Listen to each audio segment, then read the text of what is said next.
नमस्कार, मैं हूं प्रशांत और अब बात करेंगे इस हफ्ते रिलीज हुई फिल्म के बारे में जिसका नाम है बैड न्यूज़। बैड न्यूज़ के कलाकारों की बात करें तो इसमें हैं विकी कौशल, तृप्ति डिमरी, एमी विर्क। स्पेशल अपीयरेंस में आपको नजर आएंगी अनन्या पांडे और साथ में हैं नेहा धूपिया। इस फिल्म के निर्देशक हैं अनंत तिवारी और इस फिल्म का निर्माण किया है करण जौहर की कंपनी धर्मा प्रोडक्शंस ने। इस फिल्म के अगर हम कहानी की बात करें तो इस फिल्म की कहानी जो है एक प्रोसेस है जिसका नाम है हेट्रोपैटर्नल सुपरफेकेंडेशन। इसके ऊपर ये फिल्म आधारित है और इसका मतलब क्या होता है मैं आपको बताऊंगा जब मैं कहानी के बारे में बताऊंगा। तो सबसे पहले मैं कहानी की बात कर लेता हूँ। तो कहानी ये है कि अखिल चड्ढा जो है वो दिल्ली के रहने वाले हैं और अखिल चड्ढा एक पार्टी में सलोनी को मिलते हैं जो कि किरदार निभा रही हैं तृप्ति डिमरी, और अखिल चड्ढा बने हैं विकी कौशल। और इस पार्टी में ये दोनों मिलते हैं, एक दूसरे को पसंद करते हैं और शादी करने का फैसला करते हैं और इनकी शादी हो भी जाती है।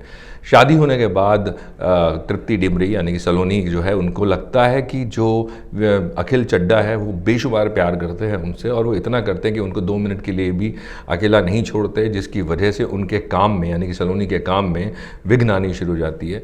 और जो सलोनी है वो एक सुपर शेफ बनना चाहती हैं। सुपर शेफ का एक बहुत बड़ा अवार्ड है जो वो जीतना चाहती हैं, उनका सपना है ये जीतना। लेकिन जो अखिल चड्ढा है उनका जो ये बेशुमार प्यार है वो आड़े आ जाता है और इसी की वजह से इनके रिश्तों में दरार पड़ती है, जिसके बाद ये निर्णय लेते हैं कि ये दोनों अलग हो जाएंगे, डिवोर्स ले लेंगे। और ऐसा होता भी है, ये पेपर्स फाइल कर देते हैं। और उस वक्त के लिए जब इन दोनों को अलग होना होता है तो जो तृप्ति डिमरी का किरदार है सलोनी, वो मसूरी चली जाती हैं, वहाँ एक होटल में जाके नौकरी कर लेती हैं। इस होटल के जो मालिक हैं वो हैं गुरवीर यानी कि एमी विर्क। एमी विर्क इनको मिलते हैं, सलोनी यहाँ काम कर रही हैं। और उसके बाद होता ये है कि अचानक एक दिन पता लगता है कि जो अखिल चड्ढा जो इनके पति हैं सलोनी के, वो मूव अहेड कर चुके हैं, आगे चले जा रहे हैं, आगे और रिश्तों में वो पड़ रहे हैं लड़कियों के साथ। तो इनको लगता है कि इनको भी अब रिश्तों से आगे जाना चाहिए, कोई और रिश्ता ढूंढना चाहिए। और ये जो इस होटल के मालिक हैं गुरवीर उनके साथ रिश्ता बनाती हैं। और कुछ वक्त के बाद इनको पता लगता है कि ये प्रेग्नेंट हो गई हैं। और जब ये सवाल आता है कि पिता कौन है बच्चे का, तो इनका टेस्ट कराया जाता है और पता लगता है कि जो इनके बच्चे हैं इनके बच्चों के 2 पिता हैं। यानी कि यही है हेट्रोपैटर्नल सुपरफेकेंडेशन जो प्रोसेस है। तो ये एक मेडिकल प्रोसेस है जो बहुत कम ऐसे केसेस हुए हैं दुनिया में। तो उसी आइडिया पे ये फिल्म बनाई गई है। अब हम बात करेंगे सीधा फिल्म की खामियों की। तो इस फिल्म की जो पहली खामी है वो ये कि ये आइडिया वन लाइन आइडिया अच्छा है, लेकिन इसको स्क्रिप्ट में फैलाने में जो फिल्मकार हैं वो नाकामयाब रहे। दूसरी चीज़, जो इस फिल्म को जब प्रमोट किया गया तो कॉमेडी के तौर पे इस फिल्म को प्रमोट किया गया है, लेकिन जो जोक्स हैं, जो पंचेज़ हैं वो वीक हैं, हंसी आती नहीं है। हालांकि ये बात भी ठीक है कि जो कॉमेडी है वो बहुत ही सब्जेक्टिव चीज़ है। हो सकता है एक चीज़ पे मुझे हंसी आए, आपको नहीं आए। तो मैं ये बोलना चाहूँगा कि मुझे जो है इसमें हंसी नहीं आई।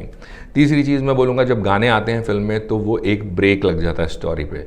वैसे ही फिल्म फैली हुई लगती है, स्टोरी जो है वो आगे नहीं बढ़ती, सिर्फ मोमेंट्स हैं जहाँ पे कॉमेडी करने की कोशिश की गई है। तो गानों के आने के बाद आपको ब्रेक लग जाते हैं। उसके अलावा जो मुझे लगता है इस फिल्म में ये है कि इस फिल्म में हंसाने के लिए पुराने गानों का इस्तेमाल किया गया है। जैसे आपको याद होगा रॉकी और रानी की प्रेम कहानी में भी इसी तरह का इस्तेमाल गानों का किया गया था, लेकिन वहाँ पर हंसी आती थी, यहाँ पर ऐसा नहीं हो पाया। कुल मिला के मैं ये बोलूँगा कि ये हैं फिल्म की खामियाँ। और जब स्क्रिप्ट ढीली होती है तो स्क्रीन प्ले भी उस पर भी असर पड़ता है, स्क्रीन प्ले भी ढीला है इस फिल्म का। अब बात करेंगे सीधा खूबियों की। तो खूबियों में मैं कहूँगा कि इस फिल्म की पहली खूबी है इसका प्रोडक्शन डिज़ाइन। फिल्म आपको गरीब नहीं लगती है, ग्लॉस है फिल्म में। फिल्म की दूसरी अच्छी बात है इसके गाने। तौबा तौबा पहले ही हिट हो चुका है और बाकी जो गाने हैं वो भी अच्छे हैं, उनका पिक्चराइजेशन अच्छा है। तीसरी खूबी कुछ हद तक मैं बोलूँगा विकी कौशल, उन्होंने कोशिश बहुत की है लेकिन कहीं कहीं वो लाउड भी हो गए। लेकिन हाँ, उनका अभिनय मैं कहूँगा कि ठीक है, लेकिन कहीं ना कहीं उनको देख के मुझे रॉकी और रानी की प्रेम कहानी के रणवीर सिंह याद आ जाते हैं, क्योंकि ये कैरेक्टर काफ़ी कुछ वैसा है।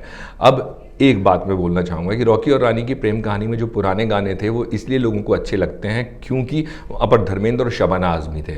धर्मेंद्र के गाने भी थे उस फिल्म में कुछ जो पुराने ज़माने में उन्होंने गाए थे। अब जब इस दौर में वो इन गानों को गाते हैं तो लोग हंसते भी हैं और नॉस्टैल्जिक हो जाते हैं, पुरानी यादों में चले जाते हैं। और धर्मेंद्र के फ़ैन भी हैं, शबाना आज़मी के भी फ़ैन हैं, तो वहाँ पर ये गाने भी अच्छे लगते थे और हंसी भी आती थी देख के। लेकिन वो जादू यहाँ पर नहीं चल पाया। तो मेरे हिसाब से जो बैड न्यूज़ है वो दर्शकों के लिए गुड न्यूज़ नहीं है और मेरी तरफ से इस फिल्म को सिर्फ 2 स्टार।